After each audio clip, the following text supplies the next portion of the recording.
explain that the biosensors that we use for our global information connectivity to reach your body anywhere in the world, whether or not you have a phone on you, whether or not you're at home, obviously, anywhere. The biosensors are inside of you. They are 802.15.4 in computer networking. Your wide body area network is what those frequencies are seeking. The system for the emergency broadcast is tied into the backbone of the United States when we send out a signal for our emergency broadcast. And we want to make sure that it goes out to each individual node. We do not only send the signal to a phone or a computer. Since 2005, we send the signal to your body because your body is 802.15.6, the wireless body area network node. Now, people continue to say that this was not possible because folks of that nature, many of them are still unaware of the wireless body area network. They are also unaware of the way that our 6G wireless area, our 6th generation wireless actually works. Your body is at 802.15.6. That is the international standards for electrical and electronics engineering for how your body will be contacted and what will be sent to your body with digital data on the internet. These systems that I am explaining to you right now are used for information surveillance and reconnaissance. The human body is both electrical and wireless, and the human body has been tethered to the cloud for the following reason. We use something called applied signals technology with those sensors, biosensors, sensors open system architecture. We do this so that we at Information Surveillance and Reconnaissance can utilize high accuracy detection, exploitation systems. You would commonly know most of these companies as our military-industrial complex electronic warfare folks, Raytheon, L3 Harris. Their primary purposes are usually in telecommunications, wireless communications as well, satellites, okay? So, when we send out a signal with our emergency broadcast service, emergency alert system, there's actually 2 of them. But for my purposes today, I want you to keep this image in mind for just a few moments. When the system signal is sent out, it has no way of knowing if you're on the go, if you're with other people, if you're on the go near a grocery store or a lot of, in the city or outside of the city or in your car, right? Okay. Now, here's you out and about with your car. There's your body, 802.15.6. Here's what people do not understand. I have both of these technical documents I'm going to explain drawn here on the card. You can find them right now on the channel, and I'll link them with this video. Your EAS device here is going to potentially connect to a satellite. It has special outputs on the back of it for MPEG encoding. That makes what you see on the TV legally appropriate, because sometimes we have to inject a local channel, and sometimes they have, or it's hard to explain this, they have to inject information from a local channel, change out volume. There's a microphone for this device in case someone has to actually pick it up and make an emergency broadcast by voice. It has several outputs on the back of it that can be multiplexed for digital, but you'll notice that it's still using IP multicast routing. And the back of our lovely emergency alert system is running on what's called Internet Protocol Networks. That's IP networks, okay? So from this device, it starts talking to the satellites outside the cable TV head end. This device is sitting at something called a cable head end. Your cable system is going to broadcast, and in the event that you're not at your home, so your home is down here and you follow all these little lines to get back to the head end. But if you're not at home and you're out in your car, the device will send it out through the cell phone networks to look for you because you're a node on its network. I'm going to explain that in a minute. Now, anytime that we are sending data to biomarkers currently, wearables or in situ in vivo with 802.15.4, we attempt to bootstrap devices that are local to you, like your phone or your iPad. But if those devices are not within range, we're going to be using the two radio frequency syncs and what are called mesh relay networks or wireless sensor networks. The wireless sensor networks are 802.15.5. They go up and go down very fast. Thus, they're called on-the-fly networks, ad hoc. I'm going to show you the image again of your body with the two radio frequency syncs and multiple internal nodes. Your body itself is a different network from these little guys. And the network that I'm referring to right now is a third one that follows you around, and it goes up or down to relay from your body, just in case you don't have your phone. These industrial systems are built on the industrial Internet of Things for use of memory as well as redundancy.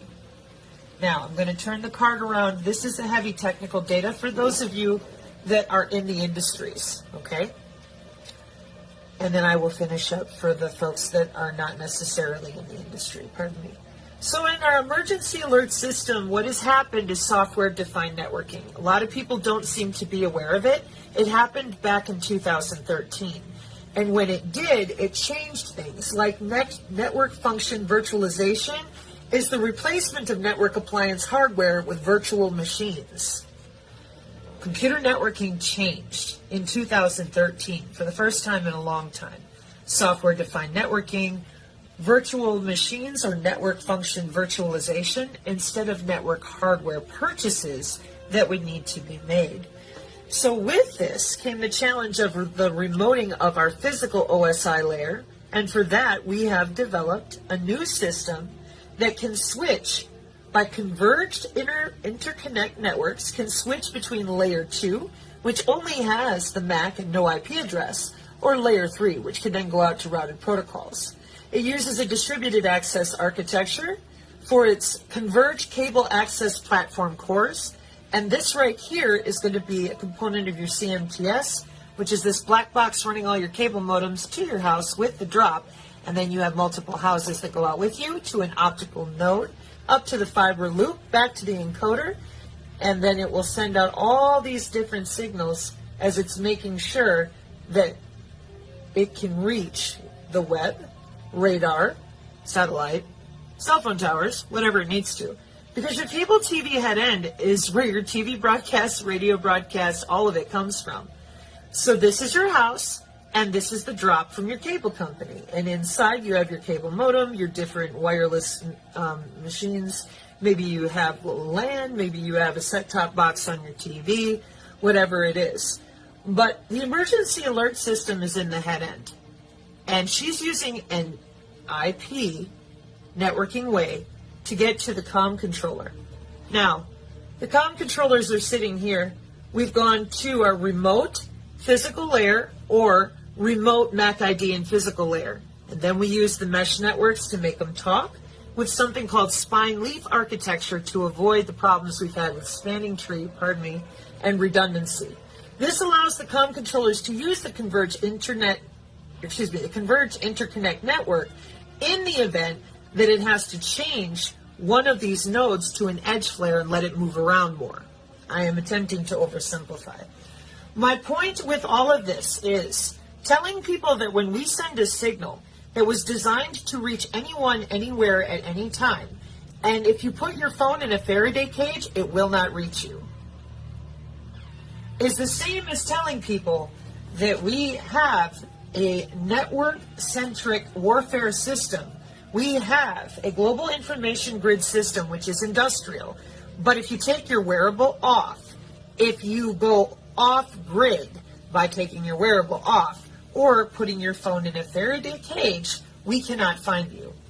If that were the case, the last 60 years of electronic warfare would not have been successful. We do not track you by device any longer. Those items can be tracked for other reasons. But at the industrial scale of the wireless body area networks, we are tracking your body. And it is for health applications like telemedicine. So, in closing, the net-centric warfare system for cognitive threat warfare technology allows us to choose your internet service provider, satellite, drones, infrasonic, the MAC IDs on the physical layer, or just the MAC ID, or your personal area network. Networks break out and are segmented. We do that too. But no matter what, we will find you, and it will be your body, because you're the node. You're the node that's attached to that comm controller in the head end. It's no longer just cable modems. So when the device, and again, I recommend to those of you who are having a hard time reading my mapping about this device to check the links that will be in the description. This is your emergency alert system in your cable TV head end, and these are the hard metrics that Cisco and Treveldi for the equipment for EAS have listed.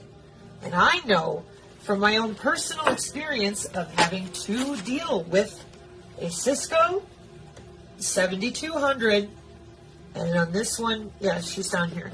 Cisco 7200, I had a 2900 XL and an AS 5300 router.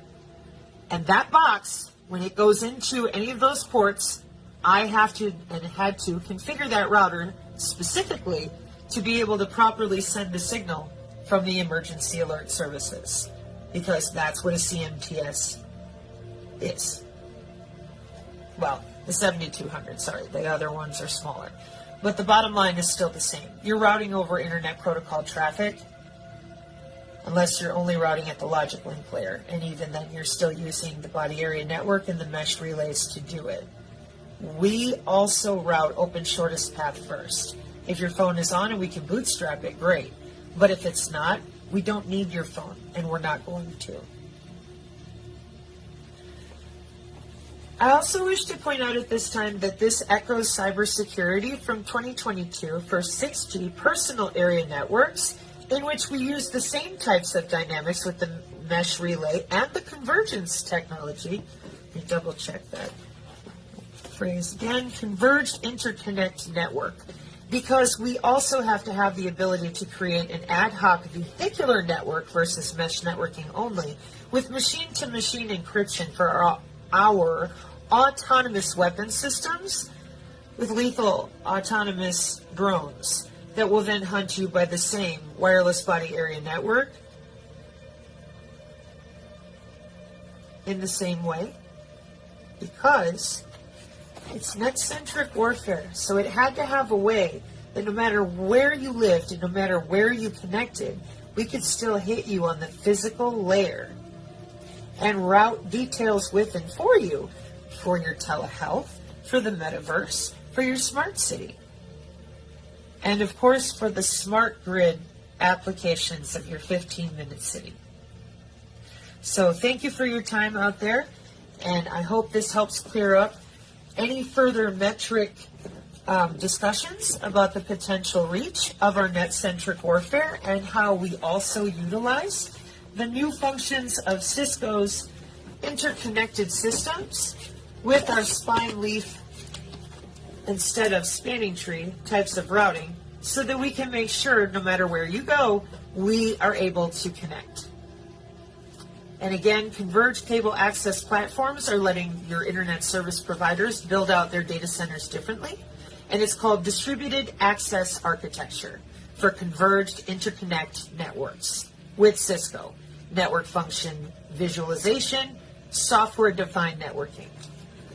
The reason that I am very proficient in the software-defined networking cybersecurity change is because I attended in 2013 several workshops on YouTube with MIT professors because it was all brand new back then, and then I picked this up. And it's very different because unlike networking in the past when hardware is guaranteed, this is not. Virtual machines. You just turn it on, turn it off, make it disappear. That is your wireless sensor networks. and that is the mesh Bluetooth relay that a lot of people have seen pop up and down, and they don't understand why they're showing up inside people who have had our graphinated cyber-physical industrial backbone upgrade, which is what we're dealing in. At one point, dial-up modems were plenty. We had more than enough bandwidth. But then more people started using the internet.